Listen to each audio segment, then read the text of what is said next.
absolutely wild as Vern Gagne's All-Star Wrestling goes coast to coast and continent to continent.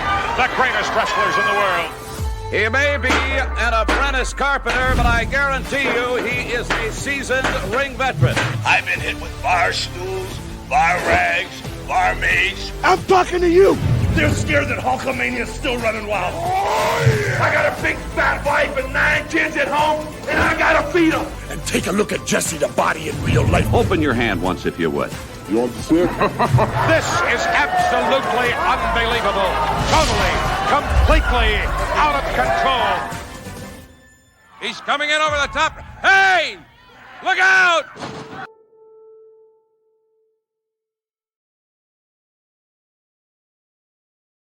Welcome in to AWA Unleashed. We are the preeminent #1 podcast dedicated to telling the stories and reliving the memories of the American Wrestling Association. My name is Chris Tubbs. Welcome to episode 101. And guys, you don't look too worse for the wear after Marty Jannetty pretty much ran us ragged last week. Whew, boy, but we're back at it this week. You guys feeling okay? I'm finally catching my breath. That was a hell of a ride last week. That was a party. Flashbacks. Getting a sense of a bit of a hangover from just dealing with Marty. Yeah. But we warned people. Not warned. We informed people prior to it what was going to be, and part of me wants to say that just putting Marty Jannetty on the title is a disclaimer in itself. Yeah, I only had to remove 2 stories, so I felt like that was a win. That's not. We've got the cutting room floor, and you guys know what I mean. We've got the cutting room floor. That's not even an after dark. I mean, that might be an after dark, but oh my gosh. Oh, it'll be an after dark. We'll have to show that in one of our online chats with our new subscribers. That's a great tease, Joe, because before we get into episode 101, we've got a couple of brand new things that we want to bring to your guys' attention. Number one, Joe mentioned our membership and our membership tiers. And I'm going to bring up the graphic, guys. Hopefully the graphic looks okay. But we have a brand new, I don't know if it's going to be that big. Let's try that. No, it's not big. That's the Sky Low version. Kidding. Yeah, let me. Is that what I sent to you, Chris? Yeah, that's what you sent to me. Maybe there's a no. Yeah, that's what you sent in the chat. In the chat or get the link from the Dropbox. I did have the link from the Dropbox. It wasn't in the Dropbox. You sent it to me in the chat. I sent you the link in the chat. If that makes sense. But here. I just downloaded it. Well, yeah, send it to me again. 2 minutes remaining. 2 minutes. On air. So are you sending it to me via chat here? Or? I'll text it to you. Okay, text it to me. Well, and then I have to forward it to my email so I can download it onto my computer. Then I will email it to you. Email it to me. Boy. An on-air production. Last week and wow. Anyway, we've got a good Mick, why don't you, while I'm grabbing it, why don't you kind of tell people, you guys can talk amongst yourselves, and I will grab the graphic and we will kind of explain it. But Joe had a good transition. Now I will go into my email and I will grab the graphic. I guarantee you we're talking amongst ourselves after this open. But at any rate, we've got a good show coming up once we talk about the membership, etc. Going to be taking a look at what has been a colorful part of professional wrestling history, the masked men in pro wrestling over the years. And of course, our focus will be on the AWA. There were more masked men in the AWA than you think there were. So we'll be talking about them a little bit, their history, and who succeeded, who didn't. some surprises. Kind of comparing the old days of the masked wrestler to, can't even say the modern day masked wrestler because there's not a lot of them around anymore. But we'll talk about that. And in the meantime, Joe, as I'm trying to kill time here, as I'm trying to stretch I went back to that show open that you did, as I always do, and I pay close attention to it. And I don't think there'd be anybody that would be more of an expert on the bar scene than you. And when Crusher mentioned, don't drop your head. When Crusher mentions getting hit over the head, I can understand. We talked about it, bar stools, barmaids. What does it feel like, Joe, to get slapped across the face with a bar rag? I have not had that happen, and I'm guessing that you probably have whiplash because it happened to you as often as it did at the Croatian Hall. One word. Well, actually, two things. First of all, I've never been to the Crow. I've only heard rumors of the place. As far as what it felt like to get hit by a bar rag, one word. Wet. I think that describes you to a T, actually. Wet? Next to the word wet in the dictionary is Joe Chupik's picture. I don't even know where to. I don't even. Nipple as well. I believe he's in there twice. A wet nipple. All right. Well, we've killed it. It's over. It's over. Well, see, now I feel like we need a new graphic because we need the body slam, the pinfall, and I feel like we need a wet nipple level. The wet nipple collection will feature. I don't even want to ask what it will feature. But here are the YouTube subscriptions, guys, and thank you, Mick, for killing time. Very professional. Yeah. Excuse me. We've got the body slam level, which is $2.99 a month. It's brand new. See right there, you get access to the podcast a day early. So the minute you sign up, you will get that week's. When I post it, I will make it available to members only before it goes public. You get access to exclusive monthly video watch-alongs. Think of Mystery Science Theater 3000. If you guys know about that, we will do that once a month, and then you're going to get a personalized letter with an Unleashed sticker. It seems kind of lame, but here's the thing: I can't send anything bigger because I'm afraid that I would do something that would break. I would put something in there that would be, breakable. So I don't want to do that. For the pinfall level, you get access a day early. You get our watch along with updated commentary. You get a monthly live chat. So think of basically anything that you want. If you want to know the Marty Jannetty stories that were not able to be told on the podcast, we can tell you about those. But that's going to be in our monthly live chat. $4.99 a month. We will let you know when that will be. We'll try and give you plenty of warning so you can make it. And you're going to get a personalized thank you letter with a magnet and a sticker, again, because they're easy to stick in an envelope, and I can't screw that up. So I think we've got that, guys. We've also got our brand new merchandise store, guys. And I know that people they've been asking for more than just the old school AWA Unleashed t-shirt. And I thank Soda Stick for everything that they did in terms of giving us the initial t-shirts and the hoodies. There were people that wanted a little bit more variety. And I feel like now we're able to give them more of what they've been asking for a while, guys.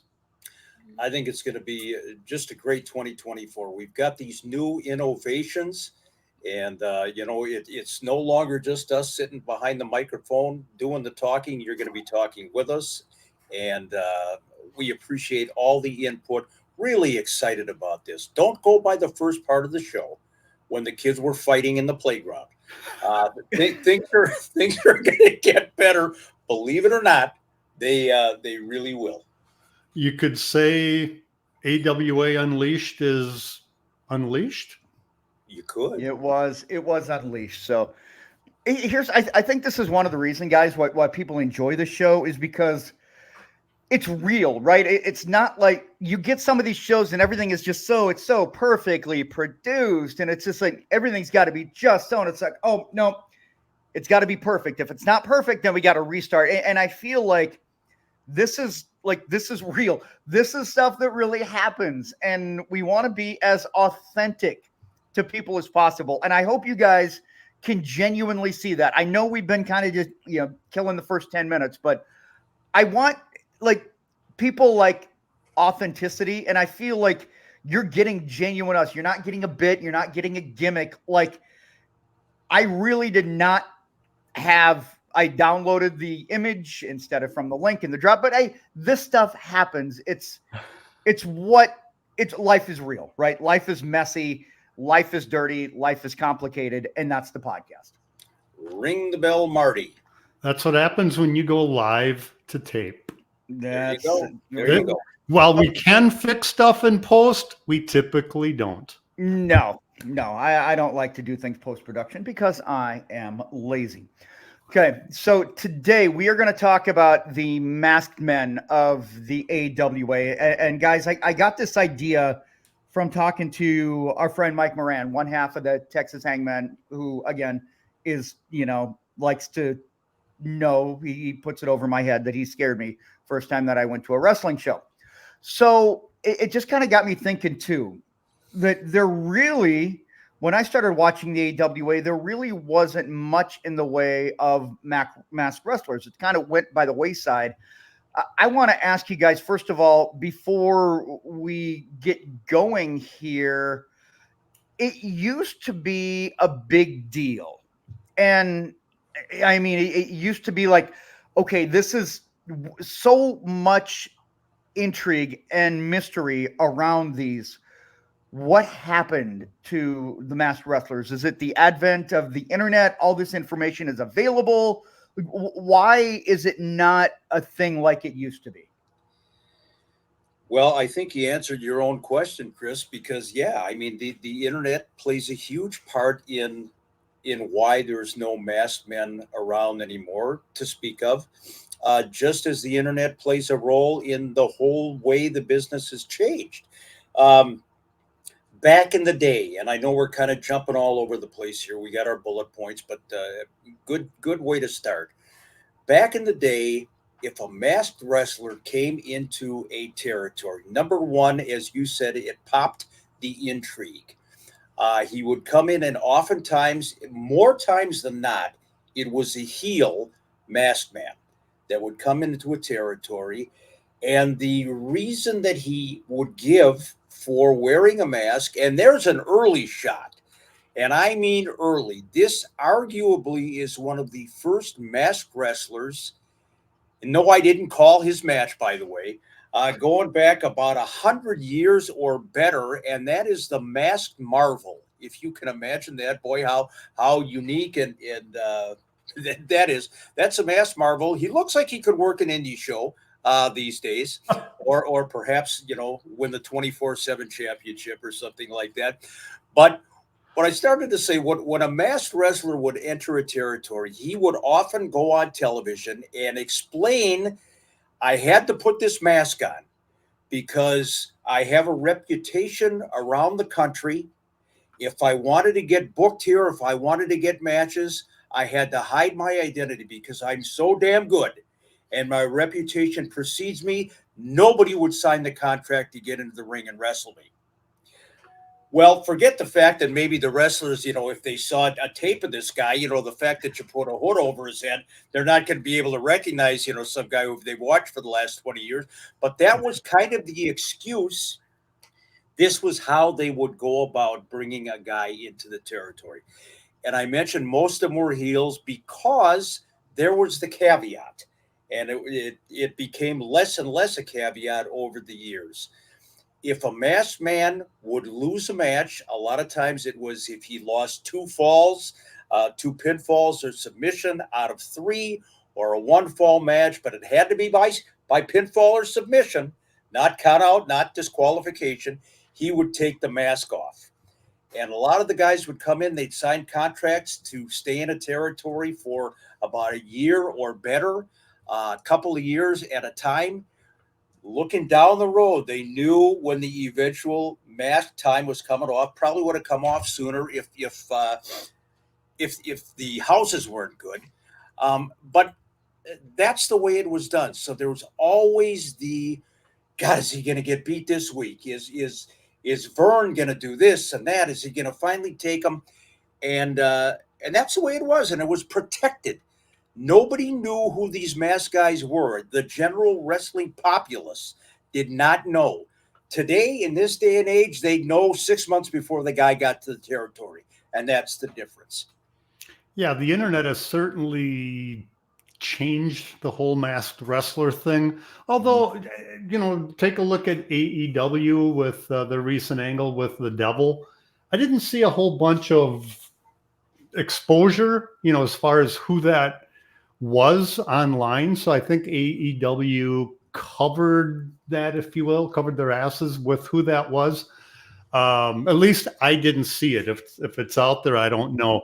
But yeah, it was the full bodysuit. So I mean, you couldn't see any skin. Like everything was covered from head to toe in that. Yeah, which is what they need to do, including the henchmen or the guys that covered it all in black that came out into the ring. But it is different. You would not be able to do a 6-month or year-long run nowadays because the internet is like Gladys Kravitz from the old Bewitched TV series has to know everything about their neighbor and snoops and shit like that. So keep having somebody be masked. You can do it. It ain't going to be for very long before somebody blows their cover, if you will. And sadly, that is the case. So, Parts Unknown. Tell me about Parts Unknown, because it's just north of somewhere. I've never been able to find it on a map.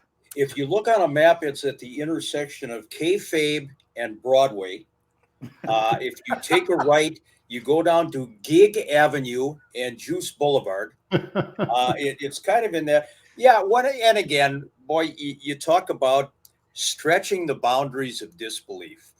When a masked guy would come into a territory, he was billed from parts unknown, typically weight unknown.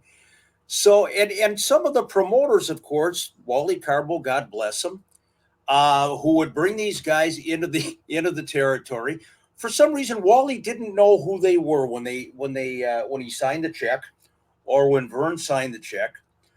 He would make it out to masked men, parts unknown, and and quite obviously, when the guy went into the bank to cash the check, more than likely he got arrested because number one, he's going in there with a mask.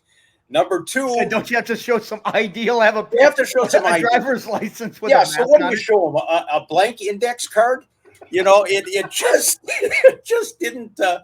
just didn't work.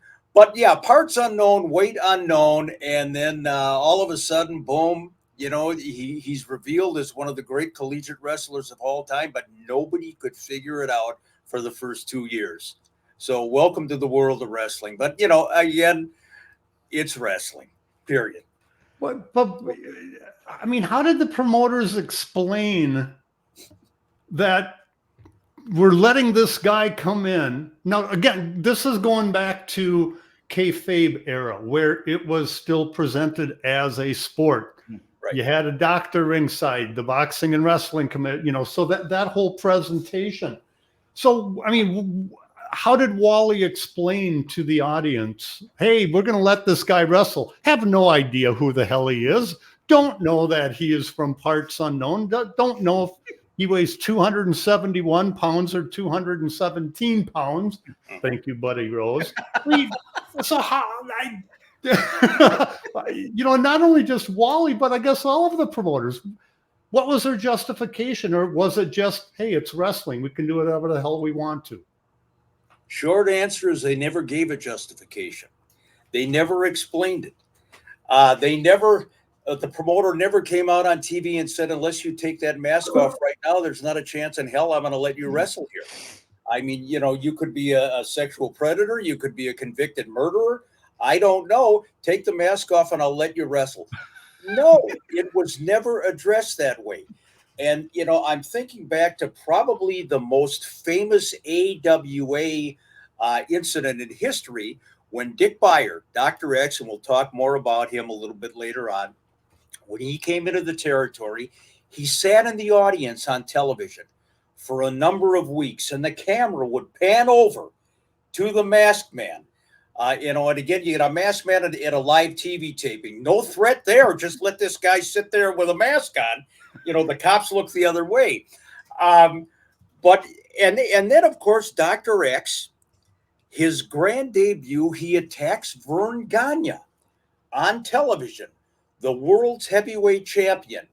And rather than book this guy and throw him in jail for assault for attacking Vern Gagne, and this was an angle repeated all over the country in various incarnations, they signed him to a contract.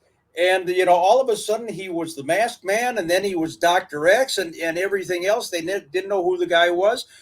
But it was just, again, that suspension of disbelief. And to your point, Joe, how they explained a guy coming into the territory, the guy said, I can't get a match. Nobody will book me if they knew who I was. And the promoter said, okay, I'll book you. Very, very strange. So how sorry, Joe, go ahead. No, I was just going to say, you brought up Dr. X, and he was, I was like, 4, 5, 6 years old when that whole angle happened, Mick. Correct me if I'm wrong, please. Just, there are some that are listening that, hey, that's not the fact. But Dr. X used the figure 4 leg lock as his finishing hold, correct? He did. And when you're talking about Dr. X and that whole angle, the extra special reason why I remember it is I've got an older brother who's, Jack is 8 years older than me. And he liked to practice the figure 4 leg lock on a 5-year-old me, and he would have been 13 at the time. So I have some fond and painful memories of Dr. X, but I digress. Go ahead, Chris. I'm sorry for jumping in on your question. No. We kind of talked about, how they came in. And before we get to some of them, because you mentioned some of the second tier ones, Mick, how about the stipulation 2 on mask? Like, was there one particular angle that they would use that you had to unmask, or how did that all come about? Yeah, the end of a story. Yeah, in some cases that was not a stipulation. They came in with the mask, and it was going to be that way, and there was no stipulation as to whether or not they would take it off if they got beat. Typically, again, I know in the case of Dr. X, it was you beat me 2 falls out of 3, pinfall or submission, and I will take my mask off. So, and almost every time, Dr. X would at least lose 1 fall. And a lot of times he would lose the first fall, maybe by pinfall or submission, and then get disqualified in the second fall. And of course, the people are ranting and raving, hey, you lost 2 falls out of 3, but no. The second fall was by disqualification. He would deliberately get disqualified, maybe punch the referee if he was in Vern Gagne's sleeper hold, and his identity was about to be revealed. So the masked man was usually a chicken shit that took the easy way out. But that was typically the stipulation, Chris. You beat me fair and square, 2 falls out of 3, and I will tell you who I am. Is the infamous pulling the mask, and it would get over the chin. I mean, this would be a 5-minute spot in the mat, pulling it up. Now, if you did that to me and you saw my nose and chin, that'd be a dead giveaway right away. I'm surprised it wasn't that way for Slaughter when he was one of the super destroyers. Well, that's interesting, too, when you mentioned Sarge. Think about the effort that it would take to get the mask even above that chin. I mean, you've got to be a Superman. You got to be a modern-day Hercules Cortez or whoever just to get it. But again, a lot of times, and again, it's that suspension of disbelief. The mask would come up part way, and maybe it would get caught on the guy's teeth or something like that. And they would explain it away, of course. Well, why didn't he just give it one more pull? Because the adrenaline is flowing so hard in that masked man that all the blood is rushing to his head. Seriously. And thus, his ears are sticking out. You just could not get that piece of cloth over his head. The pulling up of the mask, or should I say the extended duration of time that it took, reminds me of ladder matches when they're trying to climb up to get that suitcase or that championship belt. Seriously, I could climb up the ladder faster carrying you on my back, Karch. Wait a minute. Now you're pushing. Believability. Joe, it's not only that. It's when a guy's outside the ring and he's waiting for a wrestler to, the guy's going to leap over the top rope on the guy. He looks back and forth to where the ropes are. First of all, the guy in the ring, to make sure that the ropes on the other side of the ring apparently are still there. He doesn't want to bounce off of nothing before he leaps over on top of the guy that's standing there with his arms open.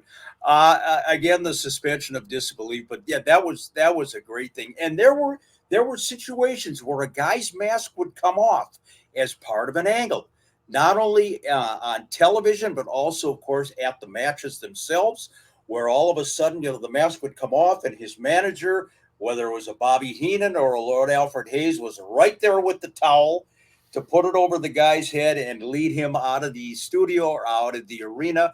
Or there were times when a guy had another mask on underneath. Didn't happen too often. Don't think that happened in the AWA, but there was always a reason to extend the masked man for another year or two. Always. Mick, let's talk about some of those. I don't want to call them second tier masked men of the AWA, but they were masked men in the AWA. Yeah. So let's talk about a few of them. El Roja Cara. Very interesting. That was Dan Miller. And Dan Miller was the real life brother of Dr. Bill Miller, who was Mr. M in the AWA. And Dan Miller, a great wrestler, had a tremendous career all over the country, everywhere really except the AWA, because he came in as the El Rojo Cara gimmick for a very short time to team up with his brother, Bill Miller. And, this was kind of an interesting combination, too. They looked like a step stool because Bill Miller was about 6'6" and 320, and Danny Miller was about a foot shorter and maybe 100 pounds lighter. But Dan Miller, El Rojo Cara, and the reason that I call him a second-tier guy in the AWA as far as masked men is concerned, is because of the duration. They really didn't make a big deal out of his presence. He was kind of in and out to a hot shot and angle with Mr. M, and he was gone. Quick question on that. So you've got Danny Miller with a Mexican or Spanish Hispanic name. Mm-hmm. Were lucha wrestlers popular back in the day in Mexico? And I say back into the day, I'm going to refer back to the 60s and 70s, because I certainly did not hear about them. And I just say that because of the Spanish name being used at this time. And it sounds like a name that could fit right into Lucha Libre today. I know it was out there. It certainly wasn't as prevalent, as it was going into the 70s and the 80s. And then, of course, with the internet and, the worldwide explosion of wrestling as far as the lucha style is concerned, I don't recall. I don't think they ever suggested that Dan Miller under the mask was of Hispanic descent. I think they just gave him the name. I don't remember him doing an interview on television. If he did, it was a blip on the radar. But I think it was just a name that they gave him. I could be wrong, but again, it's to add to the intrigue. Let's just throw everybody off here and make the assumption. Let them make the assumption that he's Hispanic. Well, so we go from somebody from a white male portraying a Hispanic to somebody who actually filled the role, both under the mask and with the mask off. The super ninja, Shunji Takano. And I got to say a quick side note. He is the only, well, he's the only time I ever drank sake in my life. And Shunji Takano, there he is. He came into the AWA in the mid and late 1980s. And he actually, I believe, was dating Sherry Martel at the time. And he wrestled a few matches, but he was also brought in as kind of a bodyguard to look over the shoulder of Larry Zbyszko. And they brought Shunji into the AWA. And again, it was for a cup of coffee. He was in and he was gone. He went back to Japan. I think the relationship with Sherry kind of fell apart there. And what better way, perfect segue, Joe and Chris, what better way to replace a guy from Japan when he leaves the AWA area in typical AWA style? My God, you want to go to that super heavyweight sumo Japanese wrestler. What better guy to bring in than Steve Olszewski? Oh, man. Steve, God bless him. He did pretty much everything in the AWA, and he became Ninja Go. And Go he did very quickly in the AWA, and I felt bad for Steve. I mean, first of all, Shunji Takano, even Super Ninja, really didn't get over that well. They were paying attention to Zbyszko. And then Steve Olszewski had to follow what was kind of a lame gimmick anyway. Didn't work in the AWA. But everybody knew. I mean, I would shoot in pictures at ringside, and everybody is yelling, Steve Olszewski, Steve, when did you move to Tokyo? And blah, blah, blah, blah, blah. So, Polish Ninja. This Polish Ninja. Yes, Steve Olszewski, Ninja Go, he got up and went. Yes. Oh, Ninja Go. How do you come up with the name Ninja Go? If you're Wally You say Carbo, Ninja Go.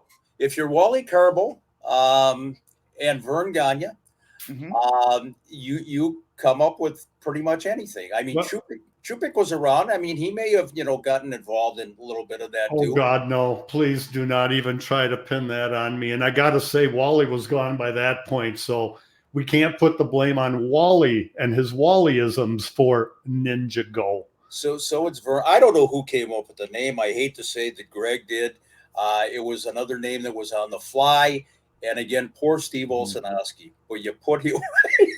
Steve was a good wrestler, and then all of a sudden, he's got a hood on, and he's a ninja. Ninja. He's a ninja. Yeah. So go ahead. The more we talk about the late 80s, and this would have been 87, I believe, when the whole Ninja with Zbyszko thing came about. God, there was just a lot of dumpster fires.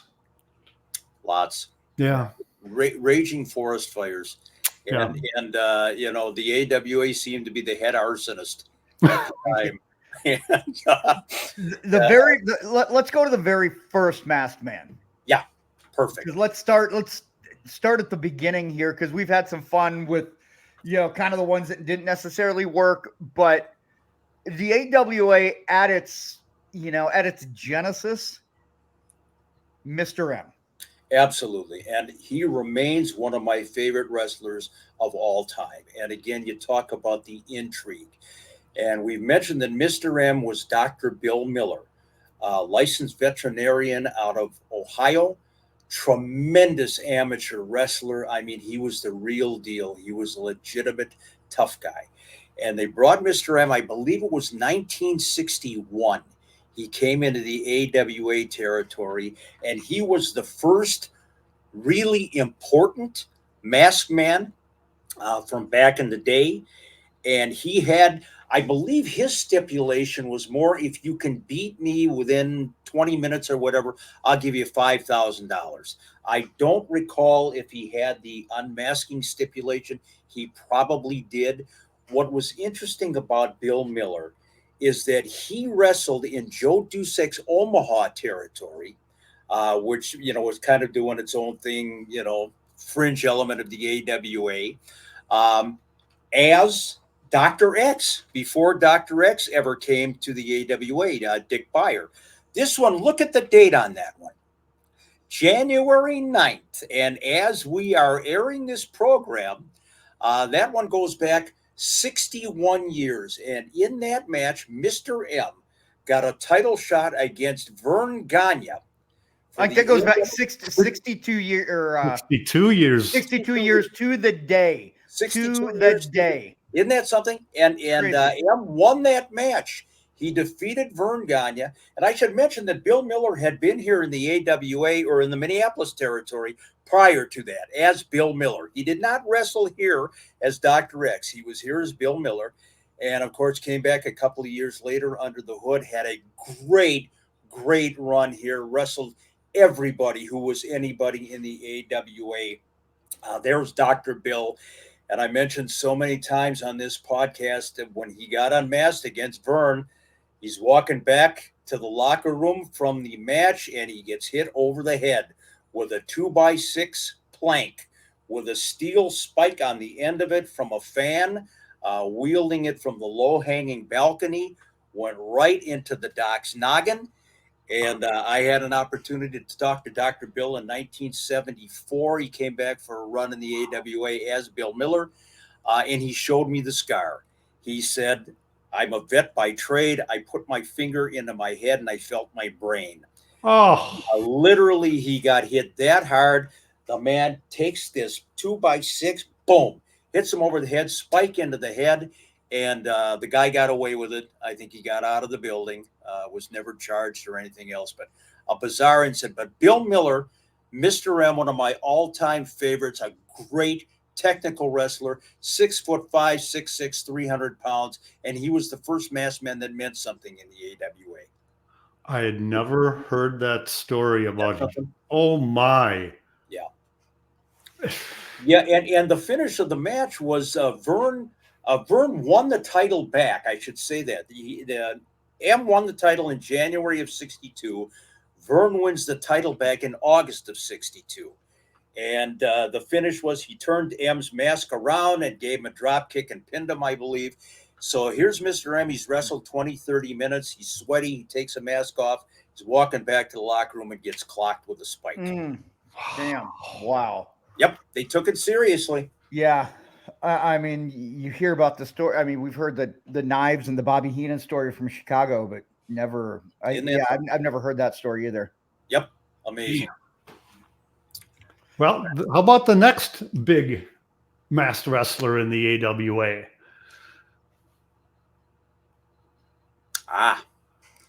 There's nobody like him. And arguably, he was the greatest. Well, it's tough. He's always mentioned in at least the top 2 or 3 of the greatest masked men of all time. And there he is, Dr. X. And we explained how he came into the AWA and attacked Vern in 1967. He also, of course, wrestled from about 1962 till 67, 68 as the Sensational Intelligent Destroyer. Before he came to the AWA, my guess, and I'm not 100% clear on this, I know that he left in 70. So I'm guessing he probably had a 3-year deal. That's Dick Beyer, an early picture of Dr. X, Dick Beyer. Again, a great amateur wrestler from Syracuse University, wound up coaching and getting involved in amateur athletics at Syracuse. But he had been the Destroyer, and then he comes to the AWA as Dr. X.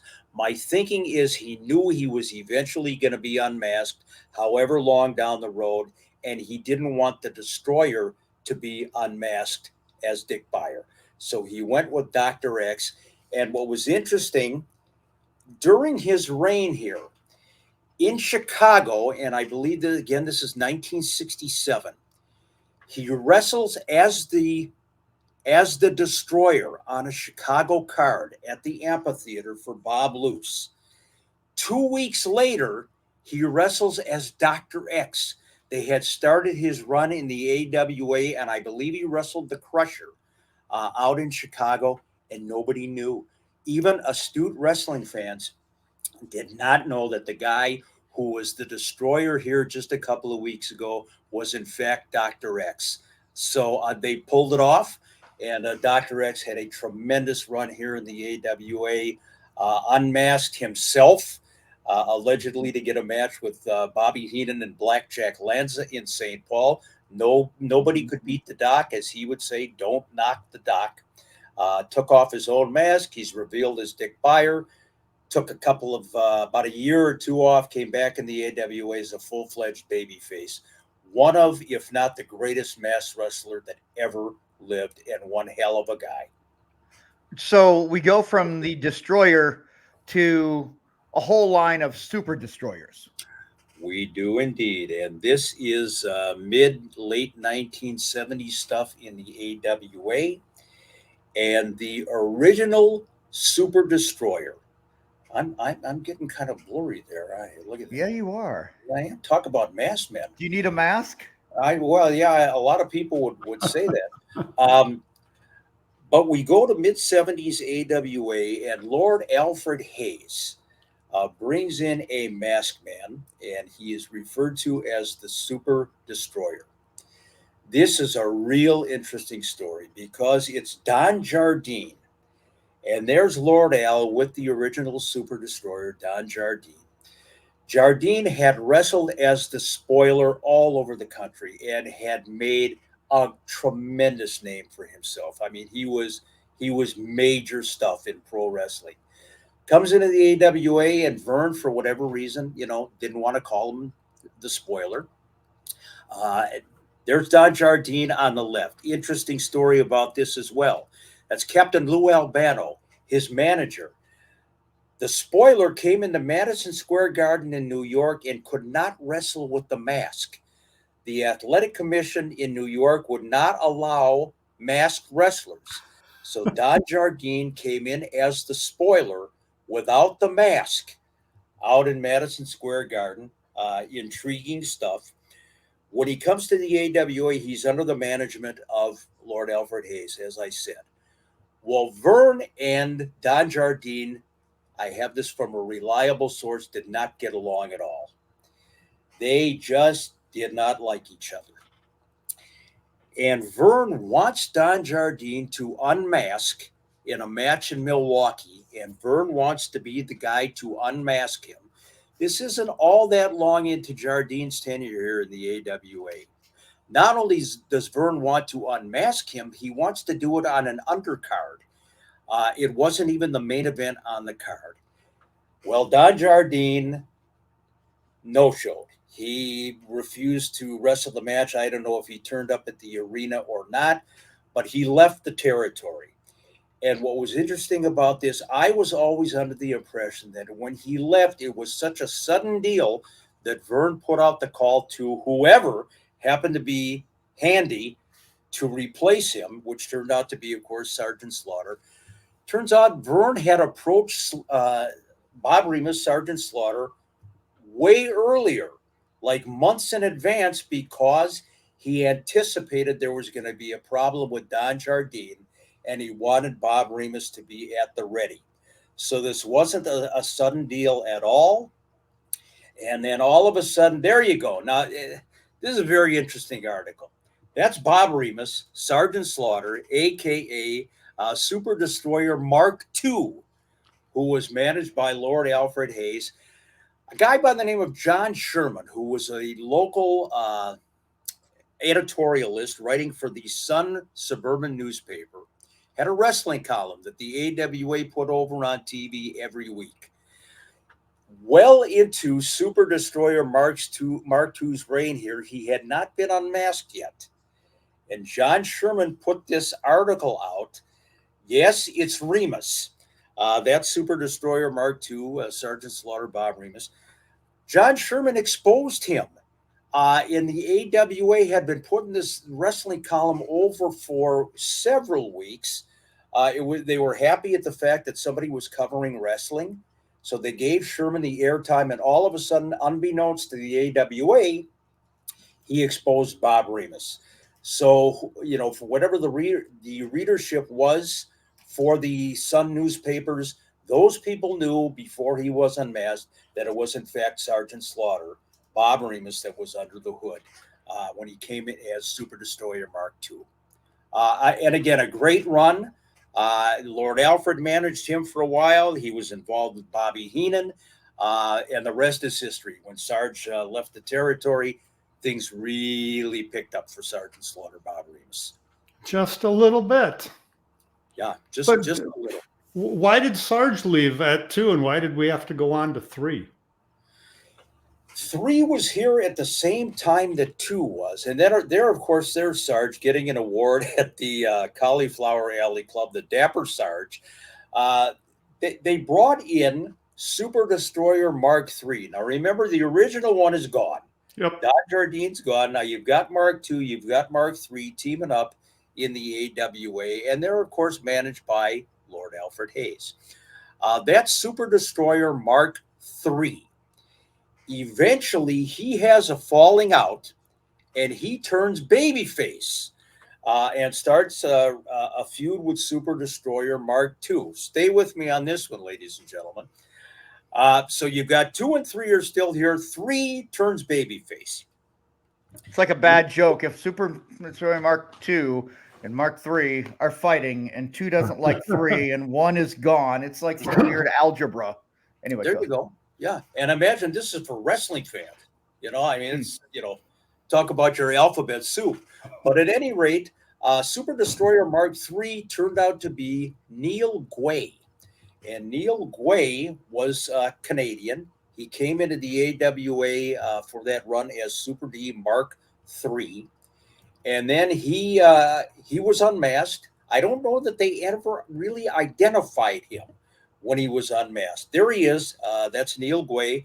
Went on to wrestle as the Hangman out in WWF country back in the day. I've mentioned this before. This never made any sense to me.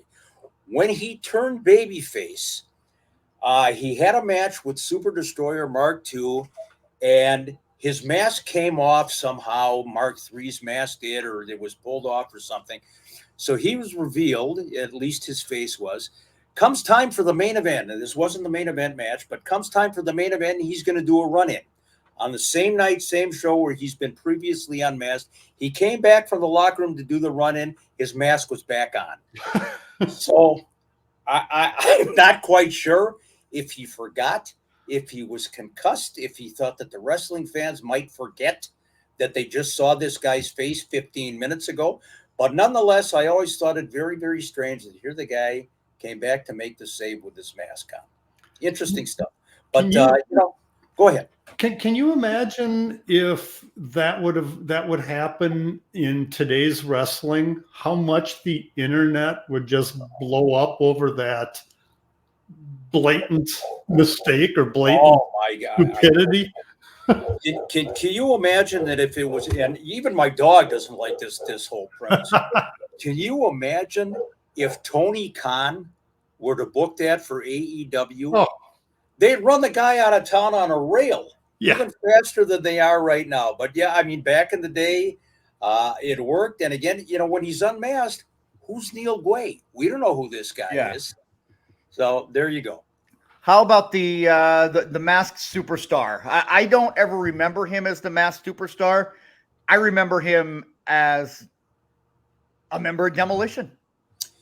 Masked superstar, our friend Bill Eadie, came into the AWA kind of for that proverbial cup of coffee. And this is during the Pro Wrestling USA days.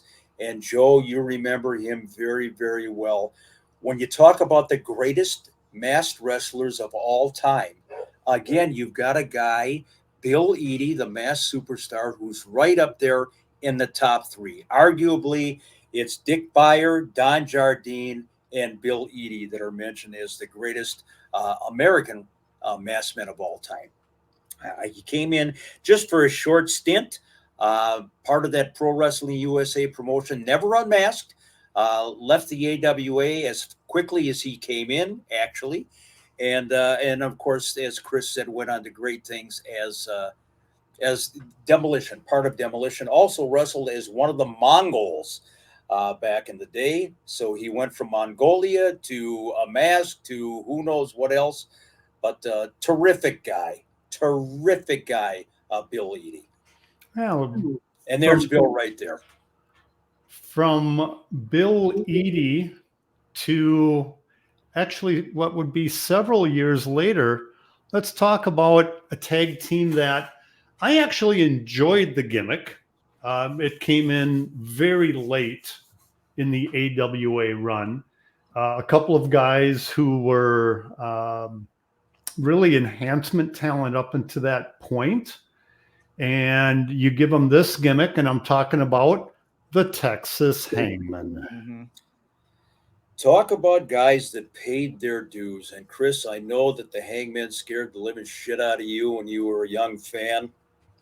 Yeah, I mean they did their job. Like that gimmick for me as a kid, like it scared me. And yeah, I mean I keep telling the story about my very first wrestling event as a kid was at the Southwest State University gymnasium in Marshall, and they were on the show, and I started to go over, and Mike Moran, he kind of lunged at me like that with the news, and I backed off like little chicken shit kid. But it was, I mean, it was a believable gimmick for me at that time. So they did a hell of a job. I totally get it, and I'm going to digress for a minute because I identify with what you said about being scared as a kid. I remember I'm 13 years old, and Mad Dog Vachon came down the aisle at the Minneapolis Auditorium, and he lunged in my direction.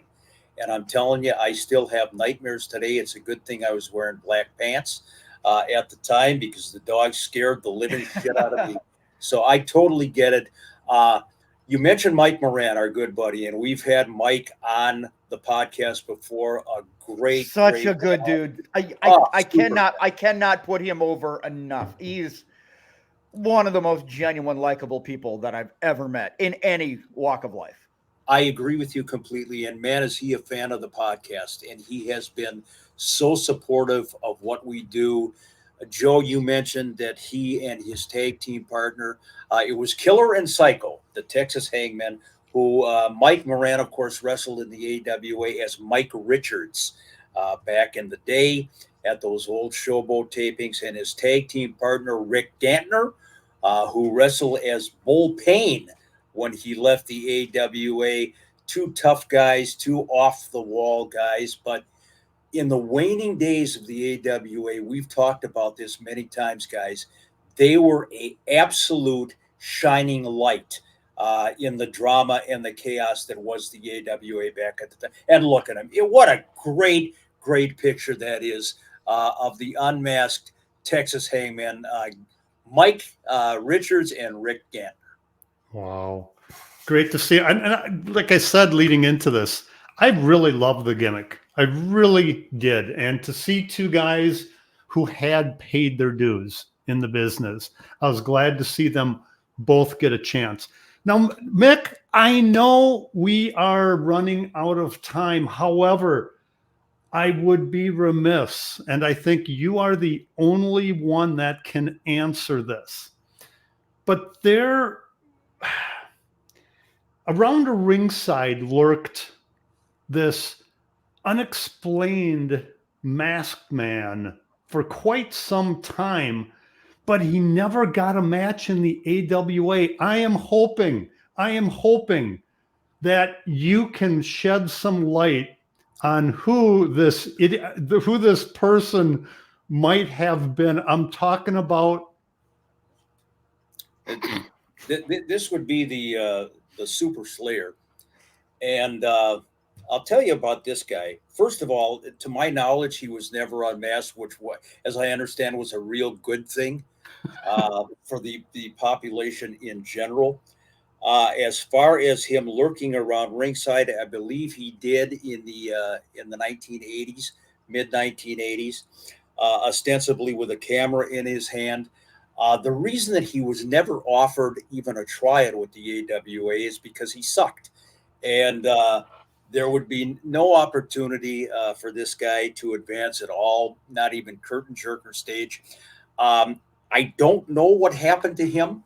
I have heard that he was such a chicken shit to get in the ring and take actual bumps that he decided to become a broadcaster in the business.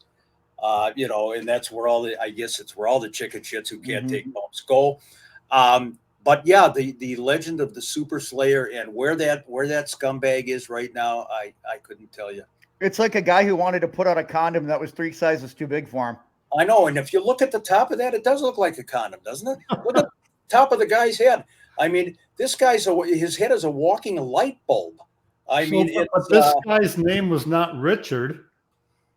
So you've got a Richard fitting into, bad joke, but still fits sort of. Yeah, I don't know what happened to the guy. And good riddance. Oh boy. And this is a case of another masked guy that they let lurk around without arresting him. And had they arrested him and put him in the clink way back then, maybe we'd all be saved some misery. Fast forward. He looks like the sort of guy that you want to keep 500 feet away from a school zone too. At least. Looks like a guy who cost people millions of dollars. Looks like a guy that his ex-wife wanted kept 500 feet away from her as well. Well, I bet he'd be in a great program with the Rockers, right? Oh, couldn't cut a sorry. Yeah. But anyway, that's and by the way, thanks for that transition, Joe. Wherever the Super Slayer is, hopefully he's incarcerated. But Mike Richards wanted me to make a point about the Texas Hangmen. When they left the AWA, they were tag team champions in Puerto Rico. They also went down to the USWA and ran roughshod in that territory. So our good buddy Mike Moran said, get the story straight. We weren't just in the AWA for that cup of coffee. We were a big deal. And again, in the AWA's waning days, they were really important. I agree with that. I agree. Chris, take us home. All right. Well, we want to thank everybody for number 101. We're going to recap kind of what we put over at the beginning of the show. Number one, if you're watching this on YouTube, we have even more AWA Unleashed. Sign up for our YouTube memberships, and I'm going to put them on the screen. And I believe, you know what? I don't even know where I put the gimmick here. You know what? Just go to our YouTube page. If you're here, obviously, $2.99 for the body slam, $4.99 for the pinfall. You get exclusive watch-alongs. You get the podcast a day early. You'll also get access to monthly live chats where you can find out what stories we had to cut from the Marty Jannetty episode. Just click the join button, and it'll take you all there. So great stuff there. Also, as well, if you want to be a part of the AWA Unleashed Army, we've got a brand new line of merchandise, tpublic.com/user/unleashed plus shirts, mugs, phone cases, whatever you want. We've got several different types of them. We've got a preeminent shirt. We've got I'm a Slick Mick guy. We've got we've got a quad box. It's got an awesome illustration by our friend Matt Kessling. Just so many cool things that you want. And I know people have been asking for it. And finally, we got it set up. If you guys have any problems or issues, concerns, let me know. So I think we've got there. One thing I haven't done the past couple weeks, guys, is I have not been able to thank 7th Avenue Pizza for all of their support as well. You guys know me. I love frozen pizza. 7th Avenue Pizza.com if you want some great frozen pizza for the family. All right, guys, let's bring it home with some shout outs, and then we'll go back to the locker room with our masks on and all of that stuff. So Mick, why don't you go first? My good buddy Rob Tappy out in Arlington, Washington State. Great old school AWA fan. Had the chance to message back and forth on Facebook with Rob the other day. very dedicated, loyal follower of the Unleashed podcast. Hello to Rob Tappy. And my shout out goes to the very first subscriber to AWA Unleashed, David Solinsky. I believe you've gotten a shout out before, but yeah, this is a big one. You're the first one. You popped our chick. You were the first one, David. So. Yeah, he was the very first one to become a YouTube member. So thank you, David, very much. And if you want to be like David, become a member. $2.99, $4.90. The $4.99, you guys, you won't regret it. I promise you that. I'm going to shout out Matthew Kessling, you guys. He does some fantastic artwork. His illustrations are actually featured on the AWA Unleashed, the quad box.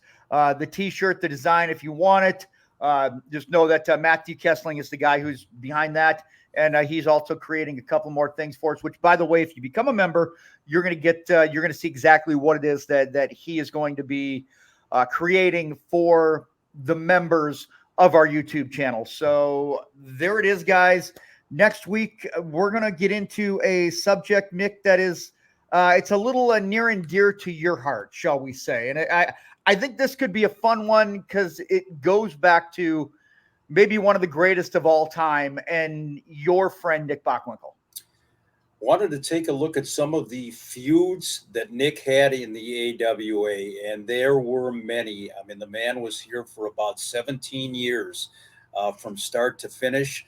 Some of his feuds were legendary, both as a heel, of course, and as a babyface. We get a lot of mail, a lot of messages, talk more about Nick, so we're going to do that next week. All right. Yeah. Wait a minute. Oh, Joe's got something. You know, something just struck me. How come we've never seen Mick Karch and the Super Slayer together? I've never seen you and your wife together, but I don't bring that up on the air. Well, other people have. It's not that you haven't seen my wife. She doesn't want to see you.